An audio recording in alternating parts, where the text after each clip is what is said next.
So I sleep with earplugs. Have you ever slept with earplugs? I have been trying it when I travel for work because you were the one actually who told me. Oh, I'm so into earplugs. Like I tell Yeah. everybody about sleeping with earplugs because I think it helps you sleep so much better. I So can't do it anyway, at home because I have two small kids and my wife will kill me if I don't get up every once in a while to help with them. mm, But yeah, when I travel, I've yeah. been doing it. Does it help? Yeah, it helps. Like I think it's one of the best things that I've ever done for my sleep. Wow. Yeah. And how old are your kids? 1.5 and 3. So when they get to like 5, somewhere around there, like Mm-hmm. like you should put them back in every night Okay. because then you won't have that issue. Your wife will probably leave you alone. And if the kids scream loud enough, Mm-hmm. like you'll still hear it. Yeah. Yeah. So anyway, but my dogs will eat my earplugs. Like in the middle of the day, they'll come in the room, they'll find the earplugs, eat them.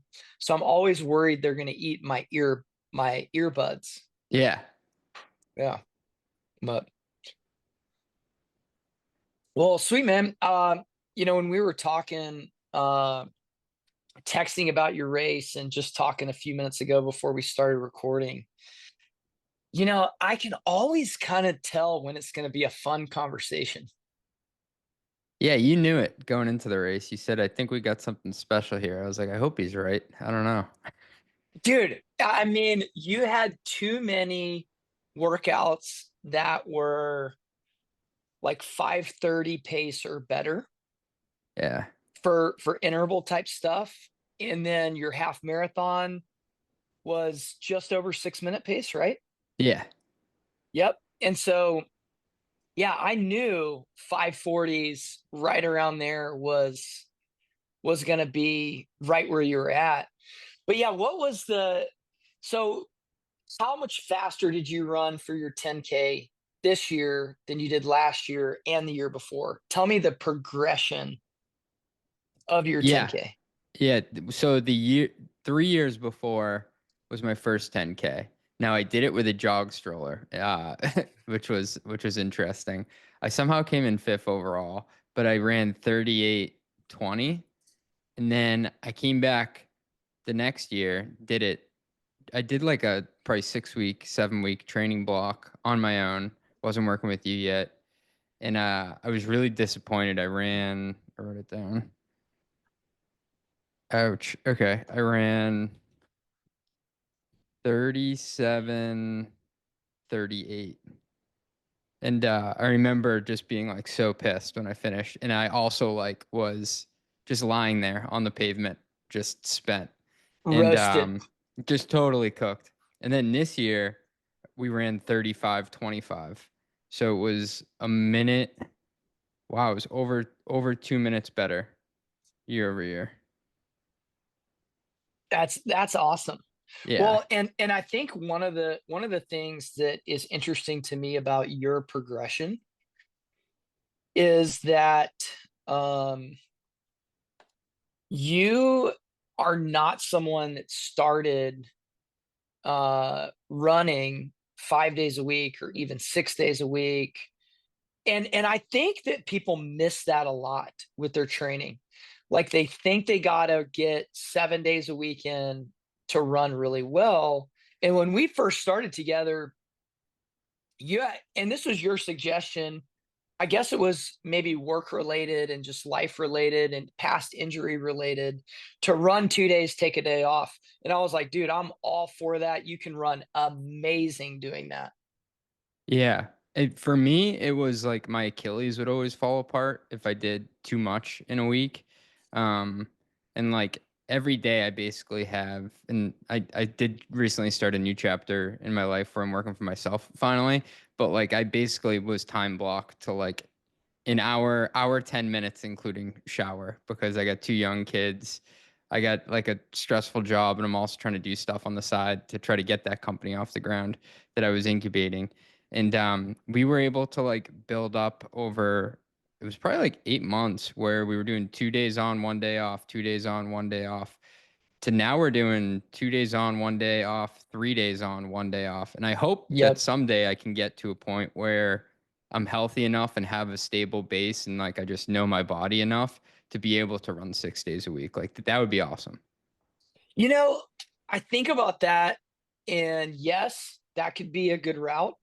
Another route could be to turn one of those days into like a big time cross training day Mm, where you hit like a cross training workout yeah. and not a running day. Like if I had to stair step those things, I would say you might actually be better off with the cross training workout Yeah. for that sixth day. And especially the success that you've had so far. Golly, man, 2 minutes faster in 2 years is incredible. And like I just want to read your splits Yeah. from your 10K. So we talked before the race, and then I want to talk about your mentality because I think mentality while racing is something that's not talked about very much. Oh yeah. Um, so first mile 540, 545, 546, 539, 537, 545, and then 109 for the last point two at 525 pace. Dude, I'm not sure you can run better splits and get out of yourself what you're trying to.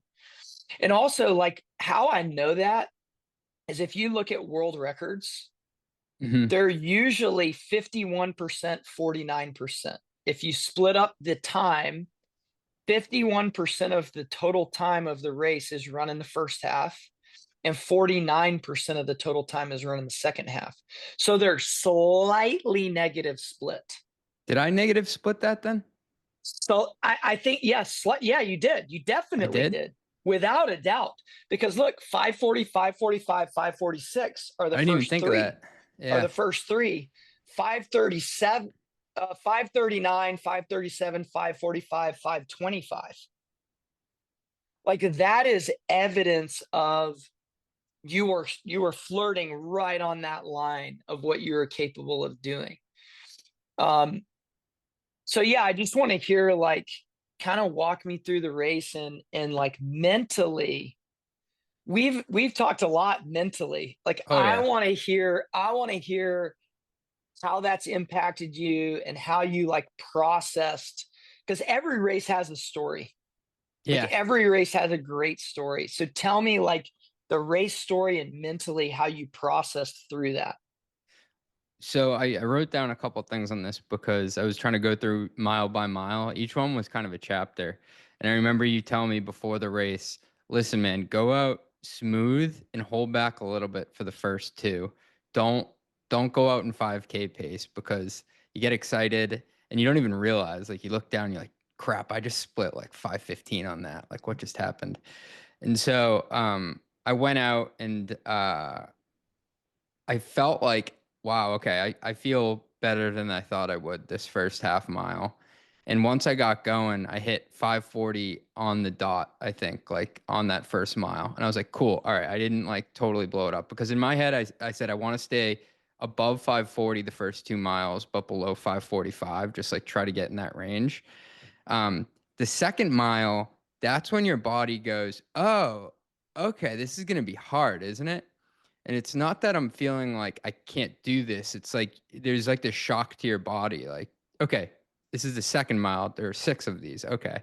So on that, I slowed down a little bit, but it was more so just getting into the groove of things. And the way this course worked, it was basically 3.1 out, 3.1 back. And I remember you told me once you start to see the turnaround, you can start to pick it up a notch. I did not feel great going into that turnaround there.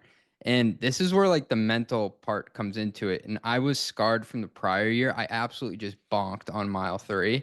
And Jay, it was the hardest 3 miles back. The loneliest, hardest, most uncomfortable three back. Um, and I was like, I cannot let that happen again. And that's like when my body started to hurt. But I told myself, there's always this part in a race where you have to tell yourself it's gonna suck, but you can bounce back. I was like, I always have a second win, sometimes a third win. Like I haven't experienced that yet. So it was like, don't get down on yourself. Cause I remember the split second, I was like, it's okay, you can go slower. You gave it a go. I'm like, no, no, I'm not doing that. So once I hit 3.5, so it only took me, it was like from 3 to 3.5, it sucked. Like a second wind hit. And I was like, dude, I feel great right now. I have no idea where that came from. So think about this. When you're at 3.5, you have 2.6 miles to go, or 2.7, Yeah. right? Like that's what, so here's what I think's going on in the mind and in the body in this first half. I think when you first start out, your brain is always running these calculations. Mm, And we talk a lot about trusting your body and trusting the work you've done. Well, if you go out too hard in that first mile, you haven't given your brain enough time to calculate, right? it's like a boxer feeling out his opponent for the first 2 rounds. Yes, yes. You can't. That's a great example. It's like if you were fighting in a boxing match or MMA and somebody hyped you up all the way and you come out with full adrenaline. Like, dude, that's going to suck for you because round two, when that adrenaline dips, you're going to be in trouble. So I think what you did essentially is you understood that you've got to give your brain and your body time to feel what's going on. And I think that's what that first 2 miles of a 10K are. It's time to like feel it out. And you do have to be cautious because you could blow it up. You easily could have run 5:10 or Yeah. 5:05 that first mile, 100%. And then that would have ruined the rest of your race because you would have struggled. And so I think you allowed yourself to gauge the race, and then you stayed positive when you felt that bad patch. Yeah. Like every race, you're going to have a bad patch. And you said, no, no, I'm not going to freak out about this. Because I think the freak out can happen two directions. Direction one is you give up and slow down and you quit. You kind of emotionally quit because you're like, this is too hard. But I think equally damaging would be you fight it too hard and you give like this huge effort to like Ah, quote unquote get back on pace, and then you overdo it mentally, emotionally, physically, and then you end up slowing down. I think that second thing is what a lot of people do when they race. And essentially what you did is you just said no, stay with it and wait. Like that middle option is to well, you know this in business, in life, sometimes the best option is do nothing. mm, Like just continue on the path. Like don't you don't, force it. yeah, you don't have to adjust one way or the other. It's already happening. And I think the law of like inertia, an object in motion wants to stay in motion. It's much easier to maintain through a bad patch than it is to increase or slow down. And so I think you did like something that is like very, very mature, very elite level athlete mentality. And that is I mean, you even said it, just stick with it. Yeah. And then once you get deep enough into the race where you're getting to the countdown, you know, like Yeah. you're And starting to mine started at understand. mile 4. Yeah. So at mile 4, that's where I said, oh shit, I got this, man. Like, Yes. and I remember on mile 4 was the marker and then some guy taking photos. And I don't know if they'll ever come out with them, but I remember just smiling because I was like, I got this in the bag, man. And so I know from training with you, I'm like fit enough to basically squeeze from like a mile and a half out in any race. Like when I would just want to go and just keep getting faster and faster, I can usually do it from a mile and a half out. And I almost started to do it at like mile 4, like let's just go now. And so that's why mile 4 I think was my fastest one. 5 was what I slowed down a little bit, but by then I was like, okay, I got this. So from 4 and 5 felt pretty good. Yeah, and I think also those like realizing that from 3 or 3.5 or 3.1 to 4 is only 5 minutes. Yeah. Like all you have to do is not screw it up for 5 minutes. Like don't overdo it, don't underdo it, stay in the rhythm. So do you follow pro? Yeah, you do. You follow pro running. We've texted about it. Oh Yeah, yeah. yeah, yeah, yeah. So one of my favorite quotes this year of following professional running was when Grant Fisher ran the world record for the indoor mile at BU. And his coach afterwards said, or this might have been the Armory. I can't remember which one. I think it was BU. He basically said we wanted him in 61 rhythm. We didn't want 63. We didn't want 59. We wanted to get in 61 rhythm Oh, and this is the stay there. 3K that he beat Hawker Yeah, in. yeah. Yeah. Maybe that was it. Yeah. Yeah. But they just wanted to get in a particular rhythm early, early, early. And I think that's really what you're trying to do in any race where you're trying to essentially run your fastest because it's a PR. Like it's a time trial. You're Yeah. trying to find a rhythm and you're trying to stay like in it and around it as long as you possibly can. And to do that, you can't make these huge swings and moves. Like you can't yo-yo back and forth. And so that one comment from his coach was illustrating a greater point of if you really want to run as fast as you can, you've got to find that rhythm, hang in it. And this is a difficult thing to describe, but I think a lot of times, even in training, I have this theory that if we had if we had data that was truly every second, and you could look at, because I think your watch calculates like every 6 seconds how fast you're running. It's not really real time. But if you had real time data, I think what you would see is, let's say you ran 250 for an 800. You're not even running 250 pace for very much of that 800. You're running slightly over it, slightly under it, slightly over it, slightly under it. And I think what makes some people really good at the sport is the closer you can get to running right at it and staying right there. So it's almost like your form is good enough to where your foot's hitting the ground at the same pace. There's not a lot of stop start.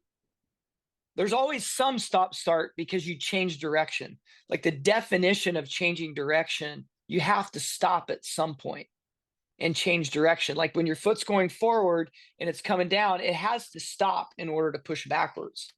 But I think minimizing that and catching it on the way back and just creating this like cyclical motion. And I try to think about that when I train because I think there's a narrow space that you can sit in when you train where sometimes it's not good to give more effort. Sometimes you need to just stay the same. And I think what happens is a lot of people give more effort to get faster. And what actually results in is they slow down because they gave a little bit too much. And that's like to Right. me, this is a high level, like it breaks my brain a little bit to think about this all the time. It's like, where is that narrow window of giving effort and maintaining inertia, but not giving so much that it fatigues me, and then I end up slowing down and having to take a break and then speed up again. Is that not a fascinating thought? That's wild. What's the quote from Once a Runner? A runner is a miser who counts his penny because he wants to go broke at the precise moment. Yes, that's exactly what I'm talking about. You couldn't have said it better. Yeah, or It, I'm thinking about like Once a it's Runner. almost you're trying to peanut butter spread your effort. That's what I thought, but it's almost like you want to try to hang in this uncomfortably comfortable range for as long as possible without going on either side. Because like with anything, like even if you think about a car, if it accelerates, decelerates, you have to use more gas to get it to the speed. That's why I hate courses with turnaround, Jay, because then you're like you trick yourself into thinking you're going just as fast, but you got to remember I have to accelerate out of this to get back up to the same range I was at. Yep, yep. And here's the thing: if you over accelerate back up to, you could slightly overdo it. And I think that's one of the reasons why we're seeing so many good world records on the track is the pacing lights. Mm, Like essentially, that's the pacing lights are aiding in that ability. But and I also think that one of the many reasons why threshold running is so important is that's essentially what you're doing. Is yeah. you're feeling what it feels like to be in that range. And then I think you can take that feeling and you can transfer it to the 1500 or the 800 or the 10K. And I also think, like, just through observation, when you look at the world's best run a 1500 and you look at the splits, and they're all like between like 14 and 13.2, like every one of the splits, That's crazy. it's like so precise. Like actually what they're doing is they're getting more and more, they're not just getting faster, they're getting more and more precise about the spread of their effort. And that's also why when you see Ingebrigtsen and Cole Hawker finish fast and they still look good at the end of the race. Well, why is that? Why don't they look tired? That always blows my mind. Yeah, Like the yeah. guy that Okay. comes in first usually never looks the most tired. So I think there's a couple reasons for that. I think one is they've gotten so good at spreading out their effort that they're finishing the race just before they break, right? Whereas you and I may finish a race and someone's way in front of us and it breaks us way earlier and we come staggering in, when in fact we might have been able to finish faster had we metered our effort better earlier. So this was something I was going back and forth with my like trying to decide if it's better to run with somebody else or not. So last year when I tried this, I basically tried to tag on to somebody else and was he ate my lunch. I got broke on that. On this one, I ran by myself the whole race. Somebody did finish 20 seconds behind me, but they were never like within contact. And then the guy who came in, I came in second place. The guy who came in first place ran 32 minutes. He was a runner from Dartmouth. He just like was just in a class of his Gone. own. Yeah. But I was actually relieved there was no one there because from our training, I You was could like, focus. yeah, it allowed me to focus. I think it It would have allowed been you to focus. distraction. Yeah. Yeah. So I think a second reason is what you just said is these guys are at such a high level and they're so close. And just like anything, when you get to the very top, there's a few people there and they're basically all the same, Mm, right? So they're metering each other's efforts with each other, which gives them an added, like they got the lights, they got a person, they got, you know, and then I think the last thing is I've only experienced this a few times in my life. And I've talked to a bunch of people that have experienced it like multiple times. Your brain is in control of your body. And your brain can tell your body something and overpower certain aspects and systems. Yeah, override. When you win a race or when you get third in the Olympics and you got a gold medal, there's like a brain switch that it makes you, or when you run a big PR like you did in 10K, Yeah. I'm sure you experienced a level of this, but there's definitely levels. There's a brain switch that shuts off all the pain. And they talk about it too in childbirth some too. Like the mother, when they see the baby, like they still remember the pain, but it's much less than because of the reward. And I think that at the very highest level, when you have, and I haven't experienced this, but I've talked to people, like when Ryan Hall ran the trials in New York and he was like floating on the last couple miles at like 450 pace and he's minutes ahead or at least a minute ahead. He said that he felt like it was the first mile. Wow. It's the first mile of the day, just like the most exhilarating experience ever. And it's like you just have this heightened ability that your body frees you up to do because of this outside influence that raised your testosterone hormones, adrenaline, your awareness to everything going on around, and everything fades to the back. So I think there's a danger here. There's a danger here when you have a good race, a good experience.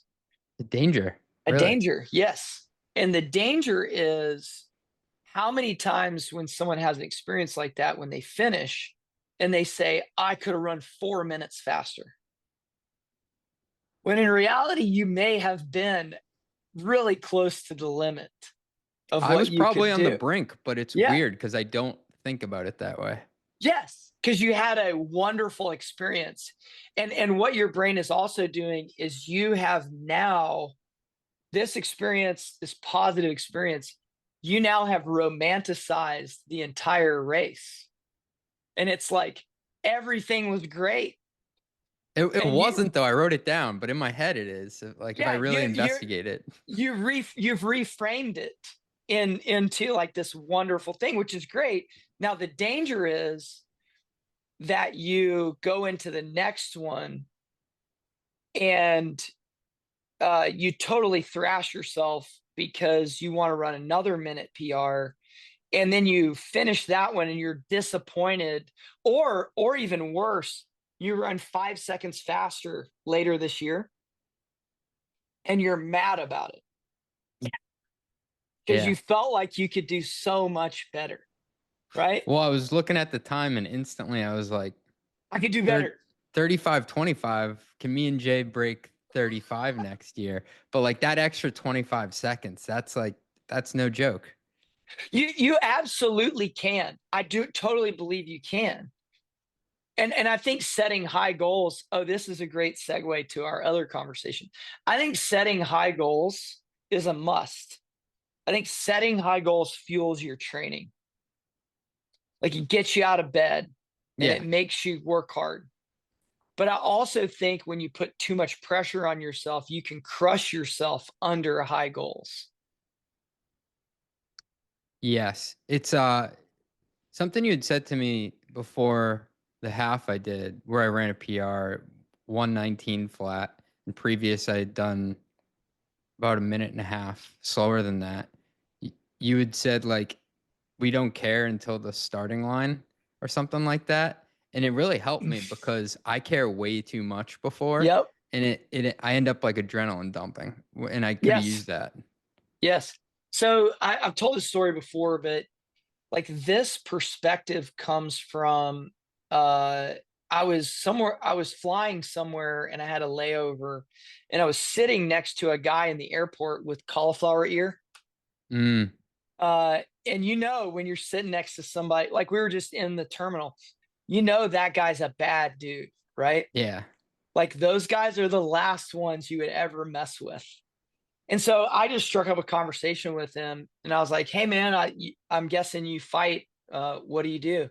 And he was an MMA fighter, and we talked a little bit about that because I think that's a super cool sport.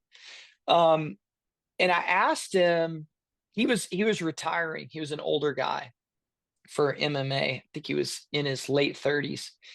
And I asked him, like, how do you know you've won? Like when you're sizing somebody up, what do you look for? And he was like, man, if they're too amped in the pre-fight, I know I got them. Like, because a young guy that gets their adrenaline, when they dump their adrenaline too early, he's like, I just wait till round 3, round 2, and they're gassed. And so I think there's this paradigm, like at least for some people work really good on details and high level of stress, but I think most people don't.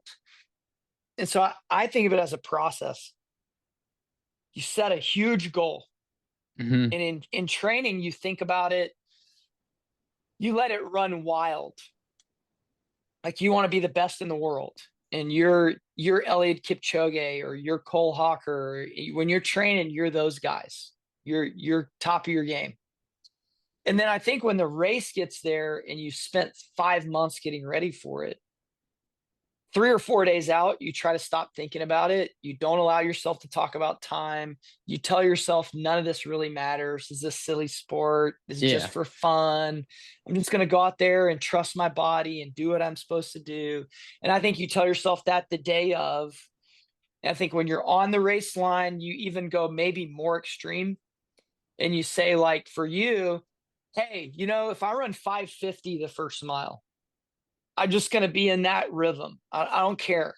I know I want to run fast, but I've got to get this right. If I run 550, that's fine. And then what happens when you start the race is you have that mentality, and you're smooth and you're relaxed and you're thinking 550, but you run 540.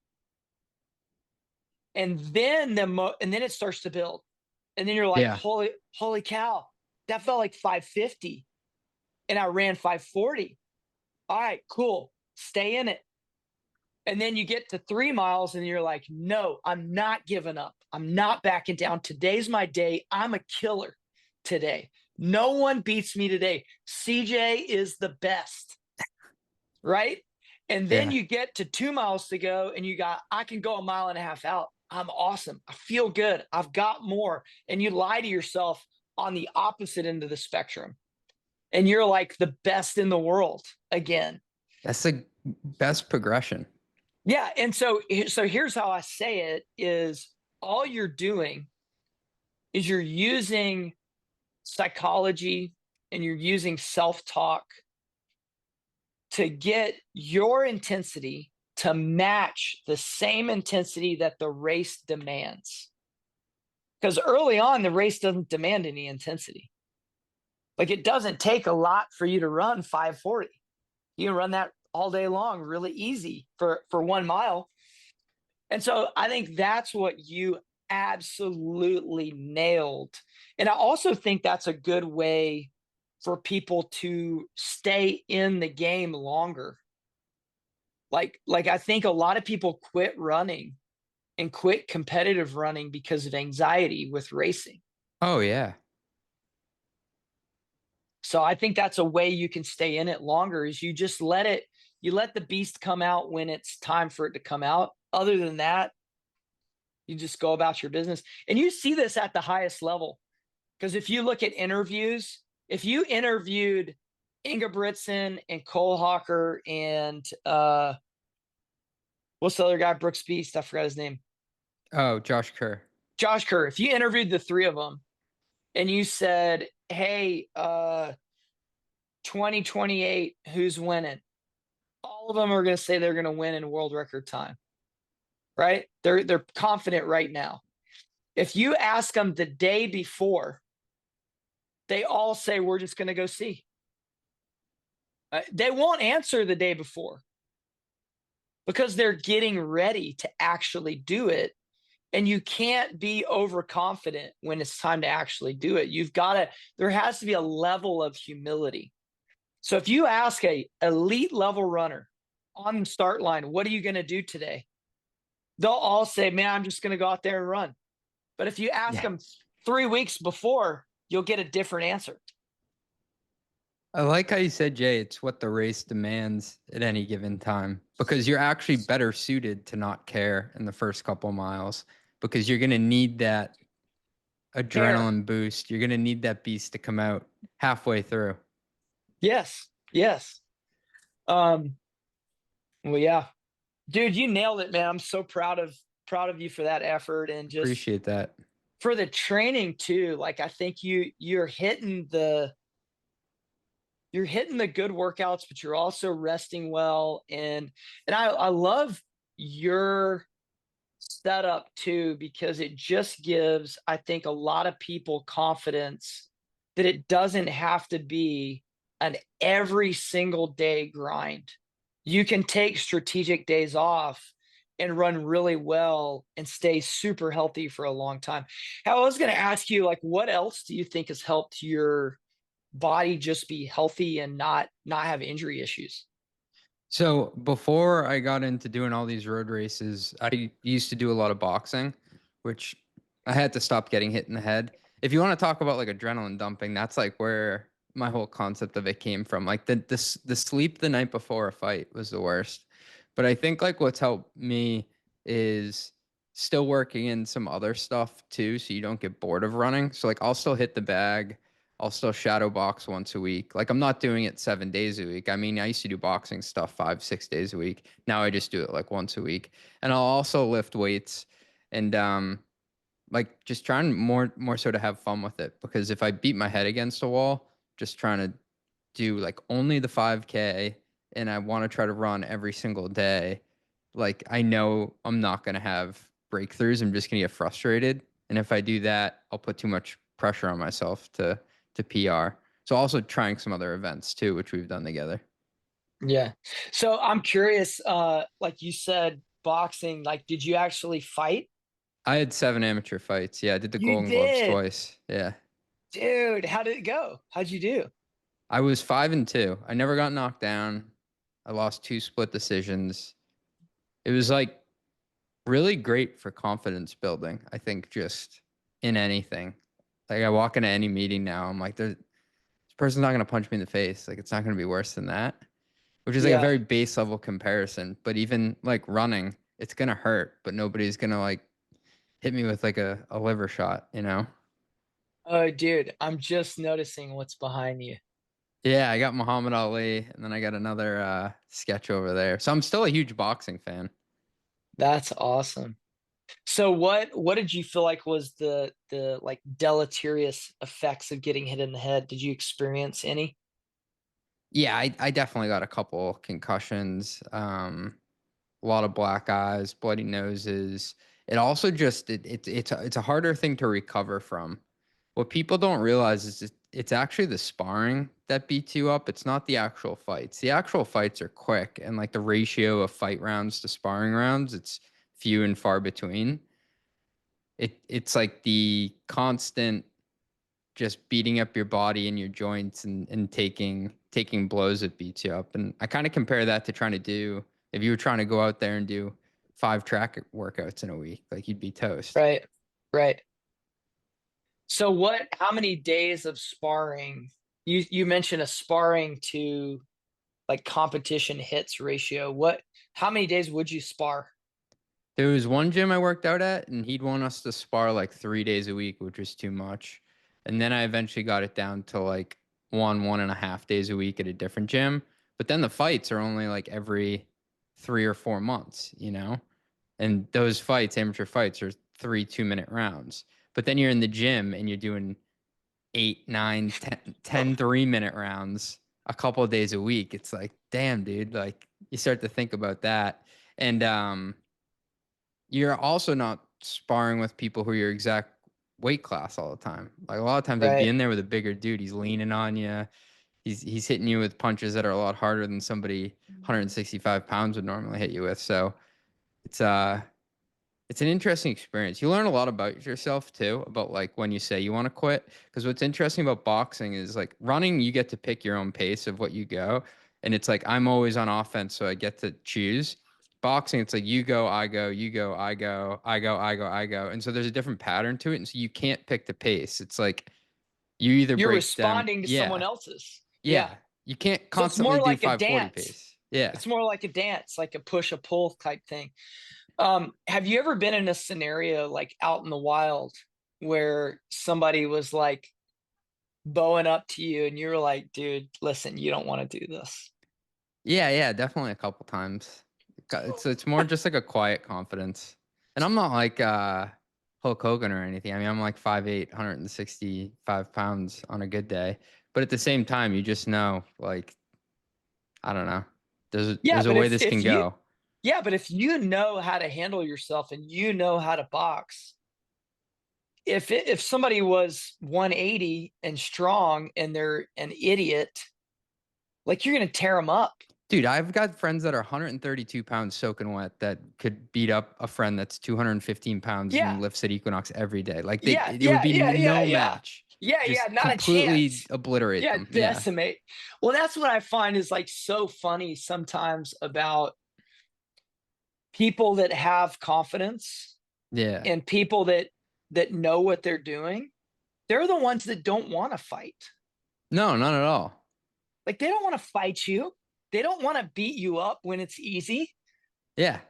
Yeah. Like like that's part of the same reason why I don't particularly want to go and race like someone. I don't want to go to workouts and races and groups of training where I just like blow people away. Like it's not fun. It's not fun to flex on someone that you know you can beat. It's fun to beat someone who challenges you. Yes. Yes. Yeah. It's also like when you have people in those scenarios, you're like, you don't really understand what you're getting into here. Like, It's like, listen, you'd be better off just walking the other way. yeah. Please, please do this for me. Yeah. Yeah. There was this so I coached in college for 10 years and we had an assistant coach who was a shot putter Mm. and he was 7'2", Whoa. 300 pounds, just a ginormous dude, right? Like one of the biggest people I've ever been around.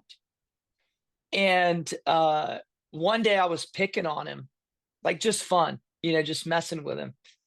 And he came over. So I'm 6 foot, just under 6 feet, 150, 155. So he came over one day and picked me up like a baby. Yeah. And he rocked me back and forth and was asking me if the baby wanted his bottle. Right? Right? Like Real totally quick, just you're like, okay. manhandling me. And it was so weird of a sensation to be like, especially in the running world, because I mean, you are too, in terms of like elite athletes for running.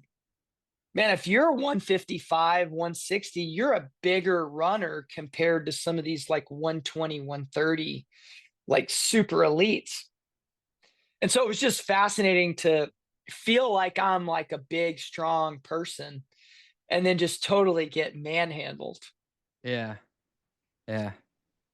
I'm glad we got this win under our belt. I'm doing another 5K this weekend. At this point, though, I'm just gonna go out there and have fun. I think it'll be a fast race, but I just want to enjoy it. This one is even more of a, like you said, you're playing with house money. Yeah. Like this one is even more of a like lighthearted. Um I actually think this one you need to let it fly. Yeah. Like Just send it. I wouldn't worry about I wouldn't even worry about the pace. I wouldn't even think about it. What I would do is I would find that rhythm where you feel free. Mm. Like your push off is good and you're under control and you're just free. And stay in that rhythm as long as you can. Mm. And then when it gets really hard at a mile and a half or so, fight back, but metered fight back. And then try to find that rhythm again where you're free. I would almost like you to not even look at splits. Like just hit the start, dude, hit the Yeah. start and just rip it and like have a smile on your face at 2 miles. Okay. Like All right. just I'll get give it a out go. there and like let it go. Like almost like you're jumping off a cliff and you're just diving to nowhere. I find the hardest part in a 5K, like the first mile and a half is easy. It's your body and also the people in the race inevitably slow up in the half mile from 1.5 to 2, and then from 2 to 2.5. And then everybody picks back up from 2.5 to finish.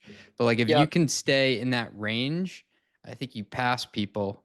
Like You got about 4 minutes that are really, really tough. there we go. All right, I'm writing that down. You got 4 minutes that are really, really tough. If you can get from 1.5 to just before 2, like you'll make it the last mile. There's no question. Yeah. It's that 1.5 to 2.1. And you know what I always think about when I get to 2.1 miles? What? It's less than a mile. Yeah, You're I at can do you're at anything for less than a mile. you're at You point know? you in 30 seconds, 20 seconds, you're going to be at point 8, and then the That's powerful countdown's on. actually. The Yeah. countdown's on at that point. You just got to lie to yourself enough. I'm sure you've had to lie. I'm sure you do that in boxing Oh yeah. where you're like getting the crap beat out of you and you're like, all right, hold it together. I can come back. And you're Mhm. like, man, if you were a spectator, you'd be like, dude, that guy's done. Yeah, But I've then seen a couple sometimes of you those. come back. Yeah, but you gotta give yourself a fighting chance. You gotta put yourself in the spot and then just see how you react. That'd be awesome. Hey, we should get together sometime. We can race. We can run a race, and then as soon as it's over, we can put gloves on and spar a little bit. Let's do it. No, I don't want to. I don't want to. You might You have a tear. chance against me then. I'll be pretty Yeah, tired. maybe right after. Dude, that would be actually be hilarious to do This that. is Like like that nitrous circus concept that you it had. is. It is. Like we could have headgear set up like right at the finish. This is way better than a triathlon. And then you finish and you fight in like we'd have a ring set up Okay. where yeah. And then you have to play uh, a game of chess in between. Have you seen that? Like the Russian guys who fight each other, then they around a chess, then they fight each other again. no, Yeah. no. Yeah, it's on YouTube. How do you score that? I don't know. And then they figure out like who won by a combination of like winning the rounds and also winning the chess The match. It's crazy. dude, I love things like that. I think that would be so fun. Yeah. All right, man. Well, thanks for your Cool. time. Of course. Thank you. Shoot me a message. Let me know how the 5K goes. I'm All ready right, to I will. hear some good news. Cool. Thanks, coach. All right, later, man. See ya.